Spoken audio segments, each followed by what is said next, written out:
예, 잠시 전화 받느라고 그랬고, 이제 이어가겠습니다. 왜냐하면, 그의 죽음의 사자는 그 사탄이기 때문에, 옛뱀 큰용 마귀 사탄은, 어둠과 죽음의 사자이기 때문에, 지금 욥이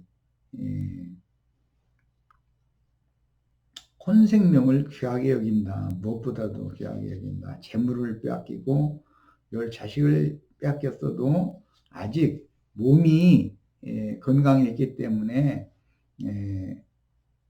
혼적으로 하나님을 진실하게 섬기는 종교인이라는 것을 지금 사단이 지적해 주고 있는 거예요. 하나님 그런 걸 모르느냐? 하나님도 그걸 다 알고 있습니다. 그러니까 이제 이거에 대해서 이해가 있으셔야 되겠어요.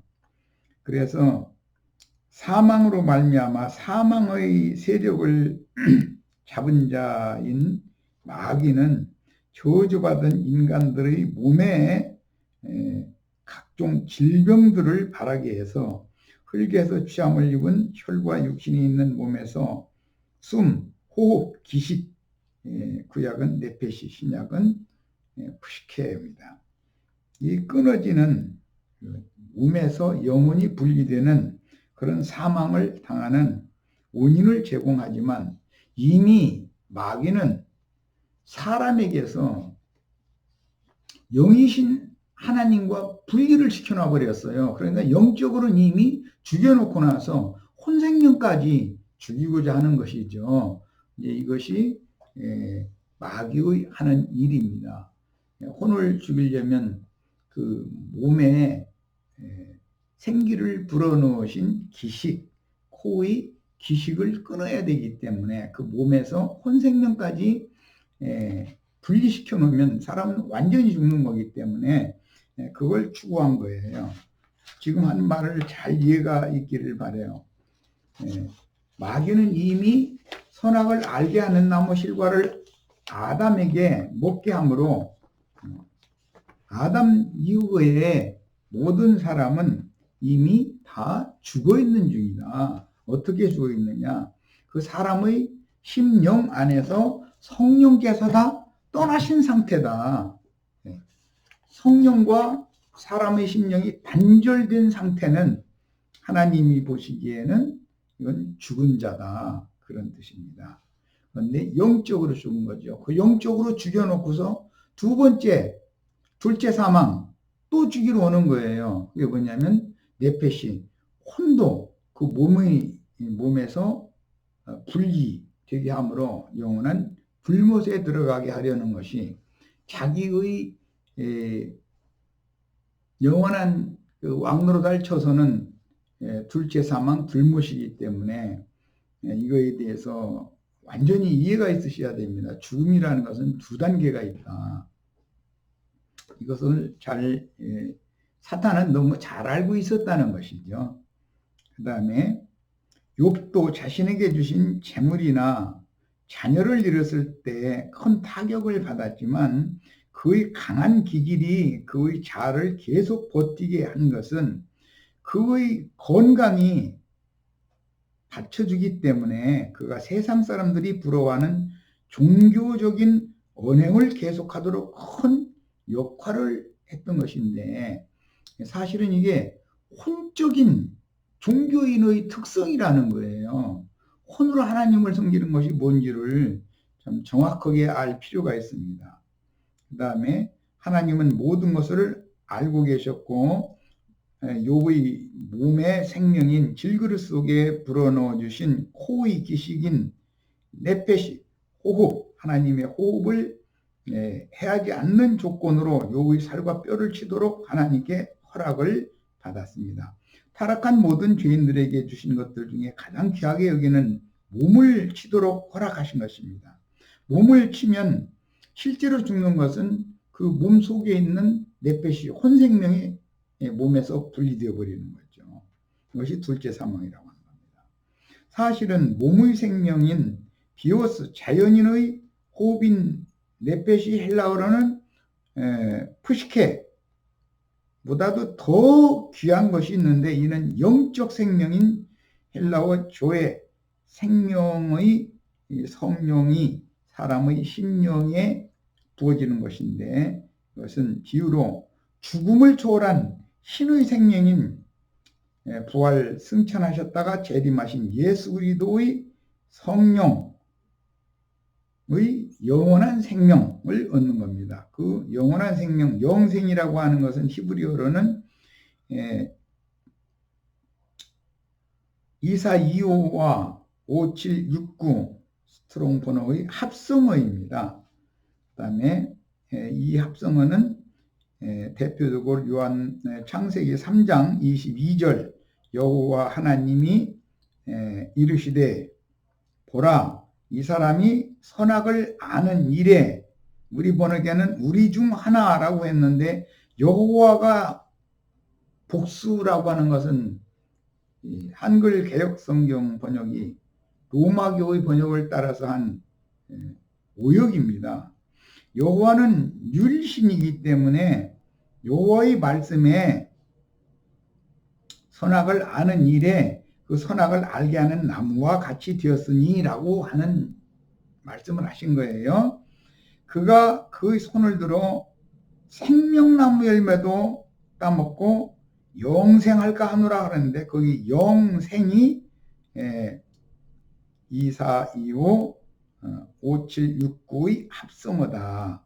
이것은 하나님이 세상을 이처럼 사랑하사 독생자를 주셨더니 저를 믿는 자마다 멸망하지 않고 영생을 얻게 하신다라고 한 요한복음 3장 16절에 대응 문구가 나와 있습니다. 그러니까 영생이라고 하는 것은 영이 거듭나는 거예요. 영이 거듭나 가지고 그 영에 의해서 혼생명까지도 그 영광에 들어가는 거예요. 그것이 이제 천국 주님의 나라에 참여하는 영광을 얻는 것입니다. 이걸 그러니까 둘째 사망과 천국과 무슨 차이가 있는지에 대해서 잘 구분하시길 바랍니다. 그 다음에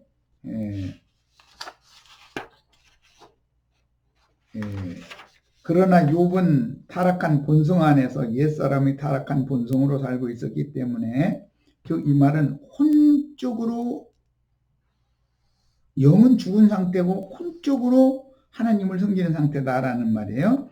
자기에게 주어진 소유물들 중에서 자신의 몸을 가장 귀히 여기고 죽기를 무서워하므로 일생에 매어 종노릇하는 마귀의 종으로 지금 살고 있으면서 그는 하나님을 최고로 잘 섬기는 사람으로 많은 사람들에게 인정을 받고 본인도 본인을 속이고 있지만 본인이 지금 종교인으로서 마귀에게 속고 있다는 사실 자체를 모르고 있는 중입니다.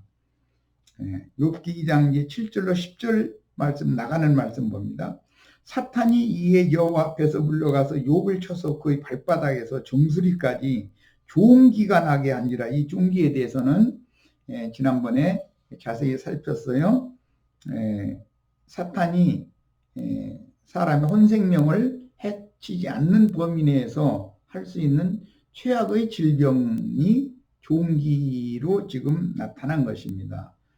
뭐 이미 지난 시간에 말씀 나눴지만 오늘 8절에 2장 8절 욥이 재 가운데 앉아 있는 것은 회개하고 돌이킨다. 그런데 이게 종교적인 것이 문제인 것이에요. 혼적으로 이러는 것이죠. 질그릇 조각을 가져다가 몸을 긁고 있더니라고 한 걸 보니까 이 종기는 몸에 가려움증을 수반하는 그런 헐게하는 온몸을 헐게하는 창병이라고 그러죠. 그런 창병입니다. 예수님은 고창병에 걸린 사람들을 고쳐주신 기록이 복음서에 나오죠. 창병은 헌다는 거예요. 온몸이. 그런데 누가복음 16장에 특히 나사로가 부자의 대문에서 부자가 흘린 것을 얻어먹고 사는 형편이었는데 부잣집의 개들이 와서 나사로의 헌대를 핥아서 자꾸 옛상처가 자꾸 도지게 만드는 역할을 했다고 그랬어요. 이것은 기독교 지도자들의 행습이죠. 개들은 사람의 약점을 자꾸 파고들고 후비고 사람의 마음을 고통을 주어서 사실은 아프게 하는데 영혼들이 구원 얻겠다고 교회당에 가면 그 사탄의 사자들은 그 영혼들을 고통 주고 아프게 한 다음에 그 아파하고 고통스러워하는 모습을 보면서 즐기는 거예요. 그래서 뭐 그 사람들은 자기네들 배를 채워주고 자기네들이 가려운 데를 긁어주고 하는 일을 잘 하지 않으면 계속해서 아픈 데만을 핥아서 상처를 도지게 만드는 데는 아주 전문가들이죠. 그러나 우리는 불쌍한 영혼들 모두 다 지난 어떠한 죄를 짊어지고 어떠한 범죄를 함으로 고통하고 있는 그런 사람들을 불쌍히 여기는 마음을 가져서 예수님의 마음으로 그들을 감싸주고 덮어주고 그 다음에 가려주는 그런 하나님의 충성된 종으로서의 사명을 잘 할 수 있는 것이 그리스도의 종들이 되는 것입니다. 사탄의 종에서 그리스도의 종이 되는 것은 사람으로 하여금 정죄의 직분을 행해서 사람들을 정죄하고 누릴 것이 아니라 고통받는 사람들을 보면서 누릴 것이 아니라 그들을 불쌍히 여기고 은혜 아래로 돌아서도록 회개를 진정한 회개를 하고 은혜이신 그리스도께 덮임을 받고 구원을 얻도록 복음의 말씀을 잘 선악을 아는 지식을 전할 것이 아니라 생명으로 화합할 줄을 알아야 된다는 거예요. 왜냐하면 본인이 그리스도의 은혜가 얼마나 중요한 것이고 내가 어떤 큰 은혜를 입어서 오늘 이 자리에까지 오게 됐는지 이런 것들을 본인이 몸으로 경험을 해보지 않은 사람은 강대상에서 함부로 설교하면 안 되는 거죠. 뭐 말 것도 없습니다.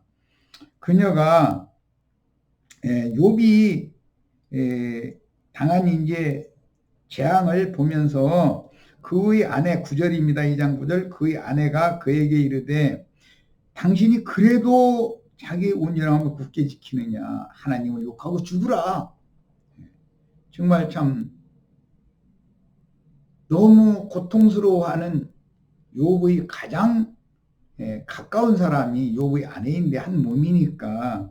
그런데 욥이 이런 고통 가운데서도 순전을 지키고 있는 것을 볼 때 그동안에 얼마나 그녀가 고통을 받았던지를 알 수가 있고 이제는 그녀가 참지 못하고 입에서 나오는 대로 쏟아 부어버리는 거예요. 그 안에도 남편은 지금 힘들어 죽겠는데 위로의 말 대신에 이렇게 막 자기 속에 있는 것을 쏟아버리는 것이죠. 근데 이런 걸 통해서 우리는 부부관계, 남자와 여자의 관계, 하나님의 창조 질서 이런 것을 잘 생각해 볼 필요가 있습니다. 그가 이르되 욥이 하는 말이에요. 그대의 말이 욥의 아내가 한 말이 어리석은 여자의 말 같도다. 우리가 하나님께 복을 받았은즉 화도 받지 아니하겠느냐 하고 이 모든 일에 욥이 입술로 범죄하지 아니하니라. 이제 이걸 보고 교계에서는 야, 욥같이 훌륭한 사람이 어디가 있느냐. 욥의 아내는 아주 소크라테스의 처와 같이 악처고 욥이라는 사람은 하나님 앞에 너무 우리가 본받아야 될 충성된 종이 아니냐 이러고 이거 본받으라고 이렇게 가르치는데 이건 너무 큰 오해를 한 거예요. 지금부터 이제 거기에 대한 말씀을 나눌 겁니다. 욥이 당한 재앙의 절반은 욥의 아내가 당한 재앙과 같습니다. 왜? 욥과 욥의 처는 한 몸이기 때문에 그 재산이나 자식도 둘이 똑같이 나눌 수 있는 권리가 있고 그럴 수밖에 없는 거죠. 한 몸이니까. 욥의 자식들이라고 그래가지고 다 욥이 혼자 난 건 아니잖아요. 욥의 아내를 통해서 난 것이지. 욥의 재산이 그러면 욥이 혼자 것이냐? 욥의 아내의 절반은 욥의 아내 거라는 거예요. 많은 가사를 돕던 종들도 많은 종들이 이제 죽었는데 그 종들이 다 욥만의 좁은 종들은 아니죠. 욥의 아내의 종들도 되는 거죠. 이런 것을 잘 생각해 봐야 됩니다. 그녀가 욥의 몸이 침을 받을 때까지 즉 종들과 재물과 자녀들을 다 잃기까지 인내한 것을 볼 때 욥과 함께 영화를 누리던 여주인으로서의 자부심과 긍지가 얼마나 대단했는지를 짐작케 하며 자신의 위상과 체면을 유지하기 위해서 무던히도 애쓴 사람으로서 과연 욥의 배필로서 합당한 당세의 여걸이었다라는 걸 우리는 알 수 있습니다. 생각을 해봐야 됩니다. 이게 욥이라는 사람에게는 그에 합당한 배필을 하나님이 주신 것이죠. 욥이라는 사람이 괜히 욥의 아내 같은 사람을 얻어서 그 큰 살림을 다 해나갈 수 있게 이렇게 그런 부경화를 주었었던 것이 아니에요. 그만은 그릇이 그렇기 때문에 그런 거예요. 그러나 그녀가 먼저 중심 깊은 곳에 내재해 있던 본색인 육적 자아를 욥보다 조금 일찍 드러내는 것인데 사실은 이것이 모든 인간의 사실은 진실입니다. 욥도 이러고 싶어요. 사실은 하나님을 욕하고 차라리 죽고 싶은 마음에 구랑 굴뚝 같은 거예요. 그런데 죽지도 못해. 종교심 때문에. 혼으로 하나님을 섬기다니 이런 거예요. 사람들이 무심히 생각하기에 욥의 처가 독한 말로 남편을 원망한 것을 두고 좋지 않은 느낌을 가질 수가 있지만 이제까지 인내하며 견뎌낸 것은 그녀가 어떤 사람으로 태어났는지를 가늠해 볼 수가 있습니다. 그것은 타락한 사람은 모두가 외식과 위선으로 조성되어 있다는 증거이니 본래 욥의 처는 남편보다 연약한 그릇으로 지어졌으므로 더 이상 사태를 인내하고 견딜 수 없을 뿐이지 남자보다 여자는 하나님이 창조하실 때 그 그릇을 약간 작은 그릇으로 창조를 해 놓으신 거예요. 그런 게 오래 참고 인내하고 견뎌나는 것이 욥보다는 욥의 처가 빨리 본색을 드러내게 돼 있다. 그것뿐이에요. 그럼 욥은 그 본색을 안 드러내느냐? 이제 새 친구까지 들이대면은 본색을 드러내기 시작하는 거예요. 조금 그릇이 더 클 뿐이죠, 욥이. 애당초 천연적인 사람 속에는 선한 것이 없으며 육적인 욕구와 마귀와 한영이 된 악한 본성으로 가득한 악한 그릇이다. 이제 신약에서 누가서는 이걸 진노의 그릇이다 이렇게 표현을 했어요. 우리 옛사람은 진노의 그릇들이에요. 그런데 이 진노의 그릇들을 오래 참고 기다리셨다가 예수 그리스도를 보내셔서 복음을 전하게 하시고 복음이 또 믿어지게 하시고 회개케 하시고 회개한 그 영을 거듭나게 하셔서 회개한 영과 혼을 구원하시는 하나님이십니다. 우리는 이것을 은혜라고 그러는 거예요. 하나님은 남자보다 여자를 조금 작은 그릇으로 지으셨기 때문에 그 속에 들어있던 것이 욥보다 조금 먼저 나온 거다. 그러므로 그녀는 종들과 재산과 자식들을 잃었으나 애써 참고 견디다가 자신의 몸까지 침을 받을 필요가 없이 자신이 당한 것과 똑같이 남편을 쳤는데 자신이 너무 아프고 고통스러운 거예요. 욥의 몸이잖아요. 욥의 아내는. 그러니까는 속에 들어있는 본색을 이제 드러낸 것일 뿐이지, 먼저 드러낸 것일 뿐이지, 욥의 생각과 욥의 아내의 생각이 사실 같은 거다 하는 거예요. 그 혼생명 같은 거예요. 욥은 이 지경에 이르러서도 자기 아내까지도 태연히 속이면서 오히려 아내를 책망하는 말을 함으로써 두꺼운 가면을 쓰고 외식을 하였는데 욥의 답변은 연약한 그릇인 아내를 배려하고 위로하기보다는 자신의 진솔한 양심을 속이고 종교심을 앞세워, 즉 혼적으로 하나님을 섬기는 마음이죠. 이것을 앞세워서 위선적인 말을 해서 사실은 아내를 책망하는 듯한 말을 하지만 자기 스스로를 위로하고 있는 거예요. 잠시 후에 친구들이, 이제 새 친구들이 오면 새 친구들과 변론을 하게 되면 속에 있는 것을 다 쏟아놓게 돼 있습니다. 조금 시간이 더 간다는 거, 무언가의 자극을 더 받아야 된다는 거, 그 차이가 있을 뿐이에요. 그래서 잠시 후에 친구들에게는 하나님을 원망하며 대항할 것을, 아내에게는 조금 더 종교성으로 연마된 인간의 천연적인 인내심을 발휘하는 것입니다.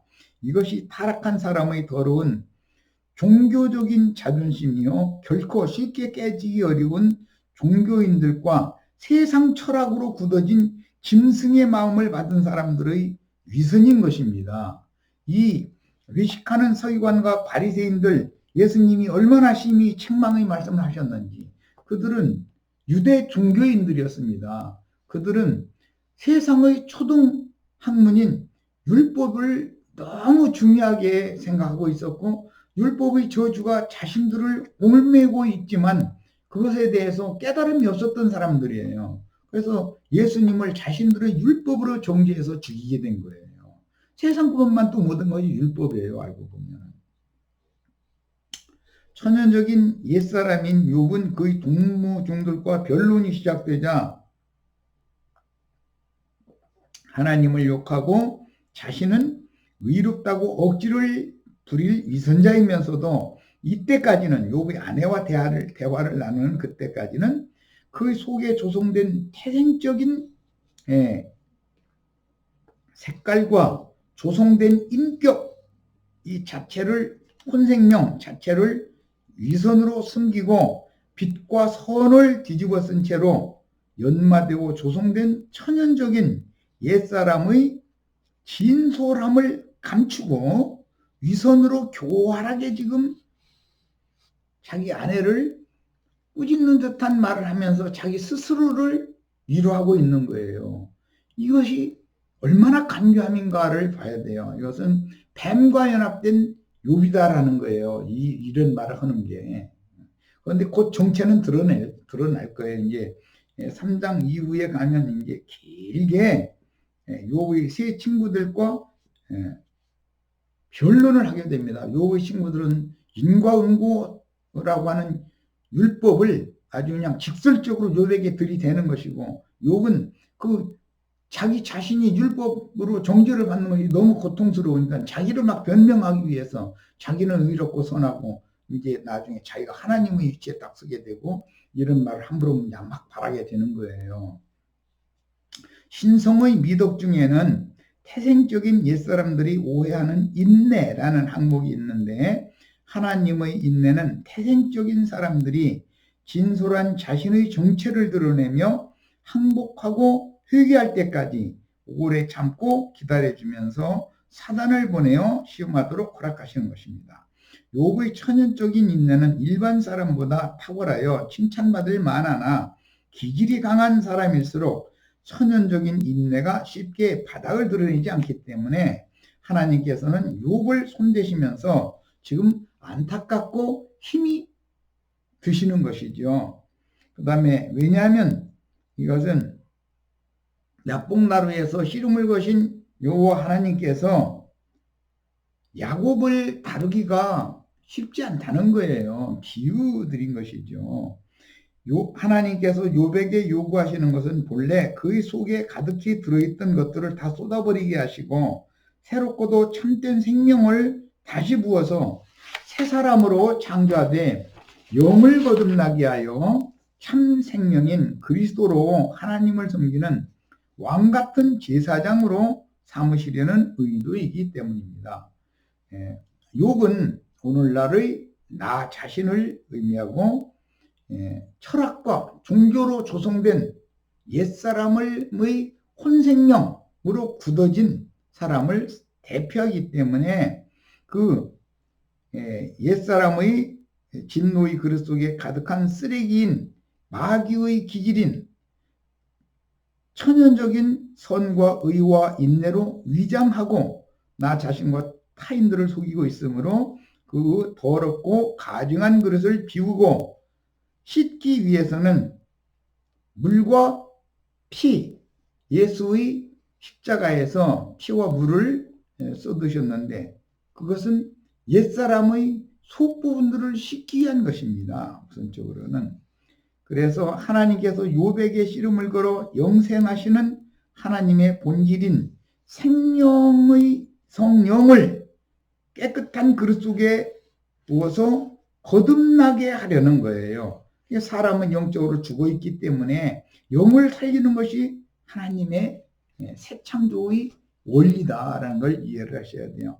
진리 말씀으로 거듭나지 않은 사람은 영적으로 다 죽은 사람들이에요. 그런데 혼적으로 하나님을 섬기는 이 사람들이 훨씬 하나님을 잘 섬기는 걸로 스스로를 위로하고 오해하고 있다는 것이죠. 이게 종교인들의 특성이고 철학자들의 특성입니다.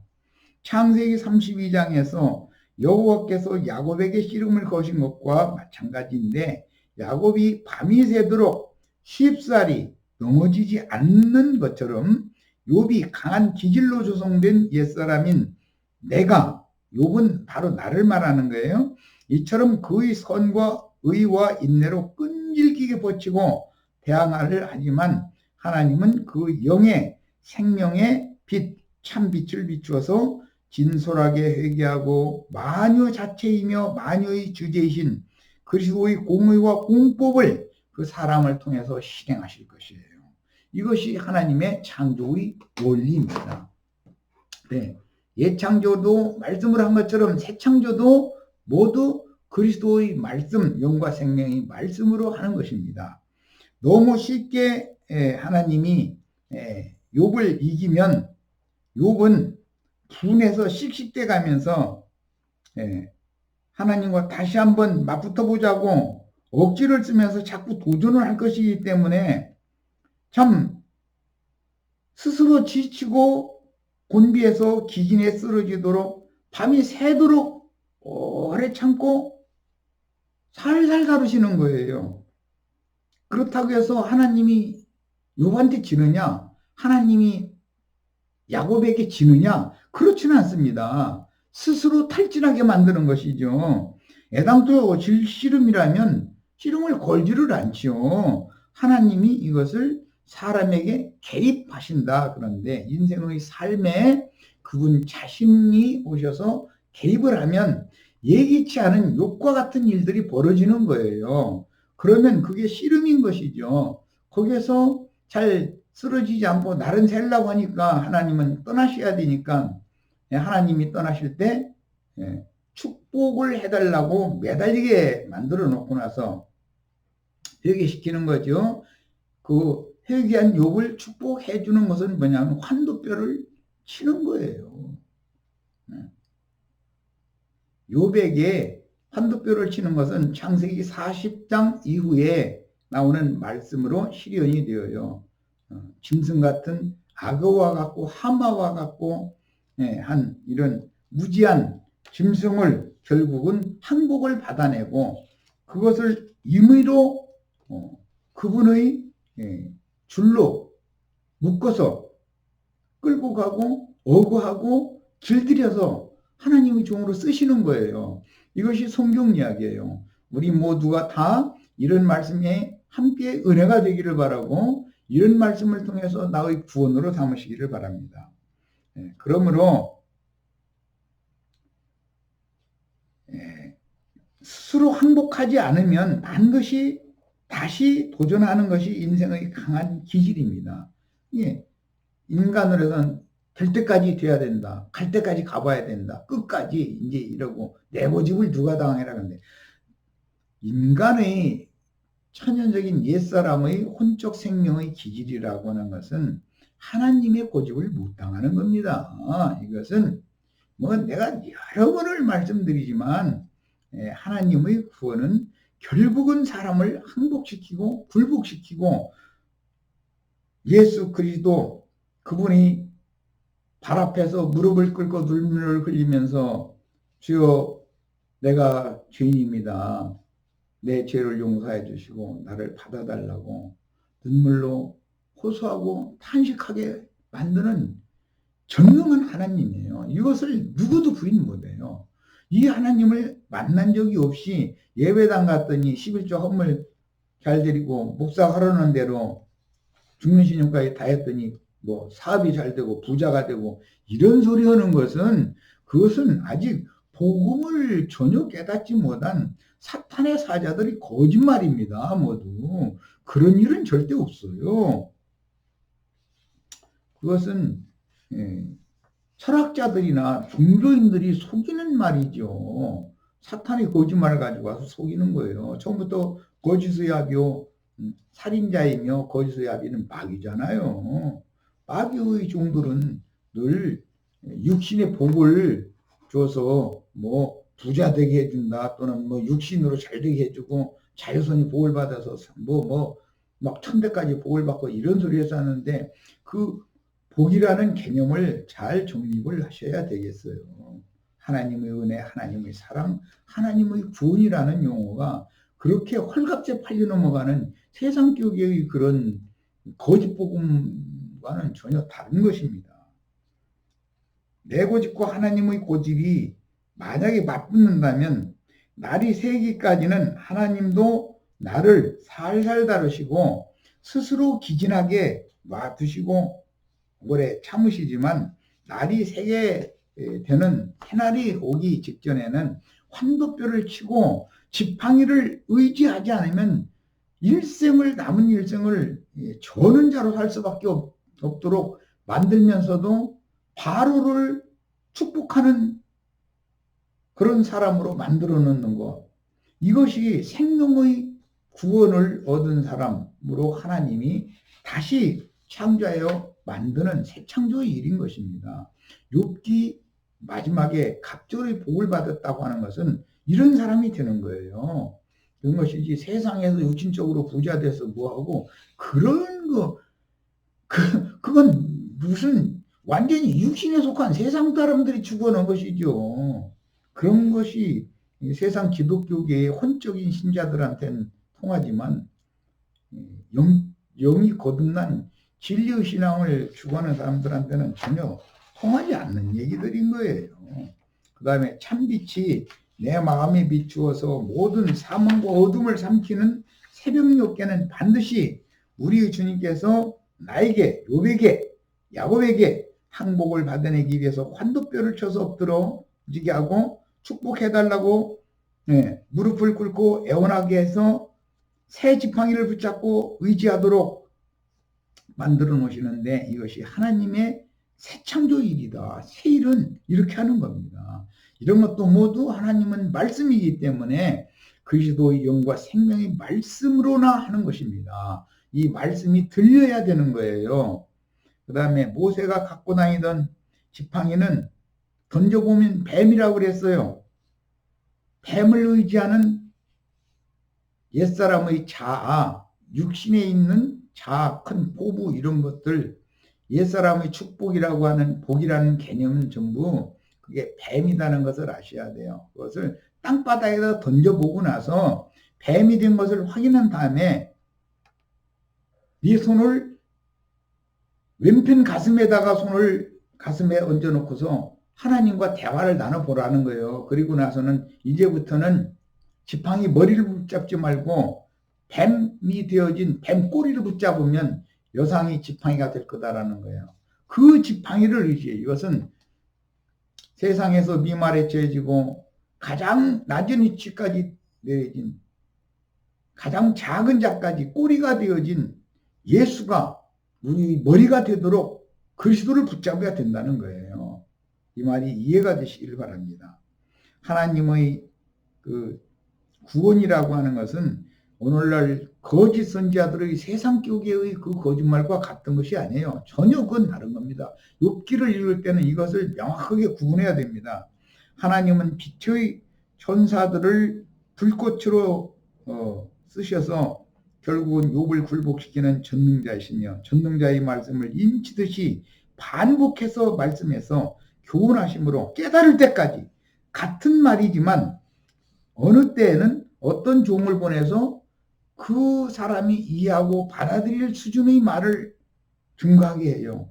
그 다음 단계에는 또 누구를 만나게 하고 그 다음 단계는 또 누구를 만나게 하고 해서 하나님은 아주 인치듯이 반복해서 교훈하시는 거예요. 밤에 꿈에까지도 말씀하실 수 있어요. 충성된 증인들을 만나셔야 됩니다. 그 다음에 우준한 지혜 계속하여 말씀하심으로 영의 생명의 빛을 비추시되 결국은 내가 얼마나 교만한 자요 무지한 짐승인지를 깨닫고 눈물을 흘리면서 항복하게 하시는 권위의 하나님이 바로 그리스도 예수인 것입니다. 죽은 자 가운데서 부활로 말미암아 맏아들이 되신 그리스도 예수입니다. 하나님의 사랑하심을 입어 구원을 얻은 참아들들 곧 참빛의 아들들은 이 말을 무슨 말인지 이해할 수 있습니다. 하나님은 왜 육과 같이 고집이 세고 무지한 나를 끝까지 사랑하여 결국은 당신의 증거자로 쓰셔야 하는지 성경은 욥이나 야곱, 베드로나 나중에 바울이 된 사울 등을 대표로 계시하고 있습니다. 계시록에 온 땅에 주 앞에 모셔섰다가 또 보내심을 받은 하나님의 7용 증인들이라고 하였습니다. 이들은 선지자의 영의 하나님이 그들과 함께 살아계시면서 말씀을 증거하게 하는 것입니다. 하나님은 뜨거운 감격과 북받치는 눈물로 감사하는 참아들을 얻어서 그분의 새 일로 쓰셔야 하는데 마귀의 본질인 더러운 것들로 가득하던 그릇을 비우고 그 영의 말씀으로 씻어서 나의 심령을 욥으로 비유했어요. 청결하게 하여 성령으로 새롭게 해주기가 이렇게 어려운 것입니다.